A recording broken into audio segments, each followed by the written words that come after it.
85 বছর বয়সের এক জোয়ান বৃদ্ধের আপন মনে মাটি নিয়ে খেলা এবং আপামর বাঙালির আবেগ মা দুর্গার প্রতিমা গড়ে তোলা।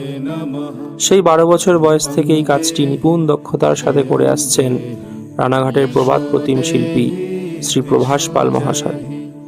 রানাঘাটের সড়ক পাড়ায় একদম রাস্তার ওপরেই তার ছোট্ট স্বপ্নের ঘর।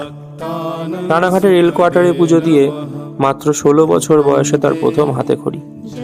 পুজো উদ্যোক্তারা তাকে মায়ের ছবি দেখিয়ে প্রতিমা বানাতে বলেন। তিনি তাদের বলেন, আমায় নিজেকে একটু চেষ্টা করতে দিন। তার শিল্পসত্তার গুণে বানানো প্রতিমার অপার্থিব রূপ দেখে চোখ ফেরাতে পারেননি উদ্যোক্তারা। ব্যাস, সেই থেকেই শুরু। বর্তমানে রানাঘাটের বিভিন্ন বারোয়ারি পুজো তার হাতের ছোঁয়ায় প্রাণ পায়। তারাপীঠের স্বয়ং তারামাকে ডাকের সাজে সজ্জিত করার পরম সৌভাগ্যও হয়েছে তার। তিনি বলেন, শিল্প জানলে কাজ খুঁজতে হয় না বাবা, কাজই তোমায় খুঁজে নেয়।